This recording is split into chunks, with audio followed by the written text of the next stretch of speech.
ਜਿਹੜੇ ਸਟਾਕ ਨੂੰ ਲੈ ਕੇ ਇਕਨੋਮੀ ਨੂੰ ਲੈ ਕੇ ਕਾਫੀ ਜਿਹੜਾ ਹੈ ਇਸ ਟਾਈਮ ਰੌਲਾ ਰੱਪਾ ਪੈ ਰਿਹਾ ਆ। ਬੈਂਕ ਆਫ ਅਮਰੀਕਾ ਨੇ ਅੱਜ ਇਹ ਐਲਾਨ ਕੀਤਾ ਵੀ ਜਿਹੜਾ S&P 500 ਆ ਉਹ ਬੇਅਰ ਮਾਰਕੀਟ ਦੇ ਵਿੱਚ ਯਾਨੀ ਕਿ ਗਿਰਾਵਟ ਦੇ ਅਜਿਹੀ ਮਾਰਕੀਟ ਦੇ ਵਿੱਚ ਪਹੁੰਚ ਚੁੱਕਾ ਆ ਜਿੱਥੇ ਨੁਕਸਾਨ ਜਿਹੜਾ ਆ ਉਹ ਜ਼ਿਆਦਾ ਹੋਊਗਾ।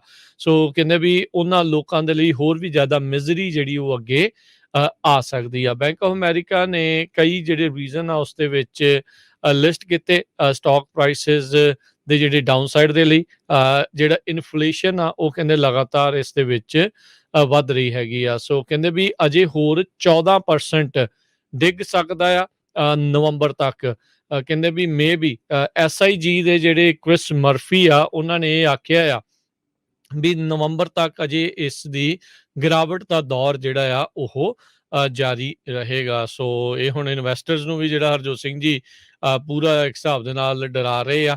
ਡਰ ਜਿਹੜਾ ਉਹਨਾਂ ਦੇ ਵਿੱਚ ਫੈਲ ਰਿਹਾ ਆ ਤੇ ਆਪਾਂ ਦੇਖ ਹੀ ਰਹੇ ਹਾਂ ਵੀ ਪਿਛਲੇ ਕਈ ਦਿਨਾਂ ਤੋਂ ਲਗਾਤਾਰ ਮਾਰਕੀਟ ਨੇ ਥੱਲੇ ਵੱਲ ਨੂੰ ਰੁੱਖ ਕੀਤਾ ਹੋਇਆ ਹੈ। ਕੱਲ ਨੂੰ ਫੈਡਰਲ ਰਿਜ਼ਰਵ ਦੀ ਮੀਟਿੰਗ ਸ਼ੁਰੂ ਹੋਣੀ ਆ ਤੇ 2 ਦਿਨਾਂ ਦੇ ਵਿੱਚ 75 ਬੇਸਿਸ ਪੁਆਇੰਟ ਦੀ ਚਰਚਾ ਆਲਰੇਡੀ ਸ਼ੁਰੂ ਹੋ ਚੁੱਕੀ ਆ।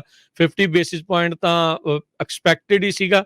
ਹੁਣ ਕਹਿੰਦੇ ਵੀ 50 ਤੋਂ ਵਧਾ ਕੇ ਮੇ ਬੀ 75 ਬੇਸਿਸ ਪੁਆਇੰਟ ਜਿਹੜੇ ਇੰਟਰਸਟ ਰੇਟ ਆ ਉਹ ਜਿਹੜਾ ਉਹ ਵਧਾ ਦਿੱਤਾ ਜਾਵੇ। ਇਸ ਤੋਂ ਬਾਅਦ ਅਗਲੇ ਮਹੀਨੇ ਇੱਕ ਹੋਰ ਰੇਟ ਹਾਈਕ ਜਿਹੜੀ ਉਹ ਹੋ ਸਕਦੀ ਆ।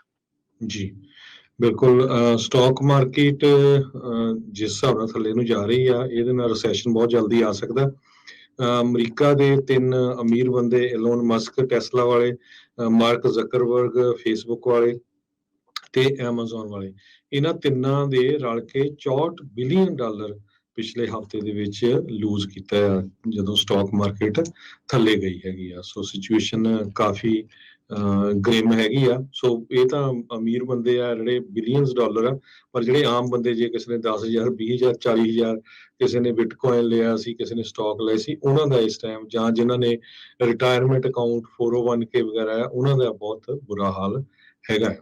ਜਿਹੜੇ ਸਟਾਕ ਨੂੰ ਲੈ ਕੇ ਇਕਨੋਮੀ ਨੂੰ ਲੈ ਕੇ ਕਾਫੀ ਜਿਹੜਾ ਇਸ ਟਾਈਮ ਰੌਲਾ ਰੱਪਾ ਪੈ ਰਿਹਾ ਆ।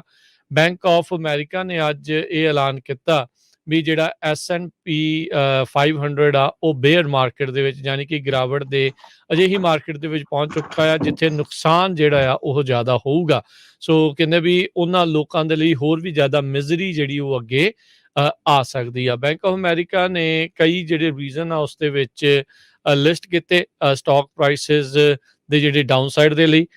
ਜਿਹੜਾ ਇਨਫਲੇਸ਼ਨ ਆ ਉਹ ਕਹਿੰਦੇ ਲਗਾਤਾਰ ਇਸ ਦੇ ਵਿੱਚ ਵੱਧ ਰਹੀ ਹੈਗੀ ਆ। ਸੋ ਕਹਿੰਦੇ ਵੀ ਅਜੇ ਹੋਰ 14% ਡਿੱਗ ਸਕਦਾ ਆ ਨਵੰਬਰ ਤੱਕ।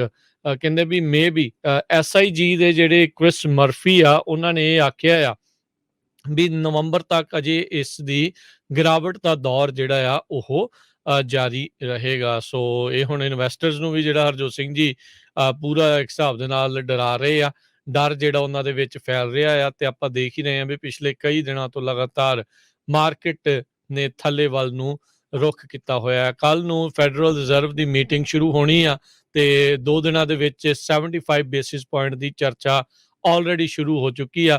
50 ਬੇਸਿਸ ਪੁਆਇੰਟ ਤਾਂ ਐਕਸਪੈਕਟਡ ਹੀ ਸੀਗਾ। ਹੁਣ ਕਹਿੰਦੇ ਵੀ 50 ਤੋਂ ਵਧਾ ਕੇ ਮੇ ਬੀ 75 ਬੇਸਿਸ ਪੁਆਇੰਟ ਜਿਹੜੇ ਇੰਟਰਸਟ ਰੇਟ ਆ ਉਹ ਜਿਹੜਾ ਉਹ ਵਧਾ ਦਿੱਤਾ ਜਾਵੇ। ਇਸ ਤੋਂ ਬਾਅਦ ਅਗਲੇ ਮਹੀਨੇ ਇੱਕ ਹੋਰ ਰੇਟ ਹਾਈਕ ਜਿਹੜੀ ਉਹ ਹੋ ਸਕਦੀ ਆ। ਜੀ ਬਿਲਕੁਲ।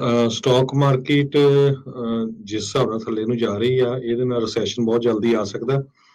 ਅਮਰੀਕਾ ਦੇ 3 ਅਮੀਰ ਬੰਦੇ ਐਲੋਨ ਮਸਕ ਟੈਸਲਾ ਵਾਲੇ, ਮਾਰਕ ਜ਼ਕਰਬਰਗ ਫੇਸਬੁੱਕ ਵਾਲੇ ਤੇ ਐਮਾਜ਼ੋਨ ਵਾਲੇ, ਇਹਨਾਂ ਤਿੰਨਾਂ ਦੇ ਰਲ ਕੇ $64 ਬਿਲੀਅਨ ਪਿਛਲੇ ਹਫ਼ਤੇ ਦੇ ਵਿੱਚ ਲੂਜ਼ ਕੀਤਾ ਆ ਜਦੋਂ ਸਟਾਕ ਮਾਰਕੀਟ ਥੱਲੇ ਗਈ ਹੈਗੀ ਆ। ਸੋ ਸਿਚੁਏਸ਼ਨ ਕਾਫੀ ਗ੍ਰਿਮ ਹੈਗੀ ਆ। ਸੋ ਇਹ ਤਾਂ ਅਮੀਰ ਬੰਦੇ ਆ ਜਿਹੜੇ ਬਿਲੀਅਨਸ ਡਾਲਰ ਆ, ਪਰ ਜਿਹੜੇ ਆਮ ਬੰਦੇ ਜੇ ਕਿਸੇ ਨੇ 10,000 20,000 40,000 ਕਿਸੇ ਨੇ ਬਿਟਕੋਇਨ ਲਿਆ ਸੀ, ਕਿਸੇ ਨੇ ਸਟਾਕ ਲਏ ਸੀ, ਉਹਨਾਂ ਦਾ ਇਸ ਟਾਈਮ ਜਾਂ ਜਿਨ੍ਹਾਂ ਨੇ ਰਿਟਾਇਰਮੈਂਟ ਅਕਾਊਂਟ 401k ਵਗੈਰਾ ਆ ਉਹਨਾਂ ਦਾ ਬਹੁਤ ਬੁਰਾ ਹਾਲ ਹੈਗਾ।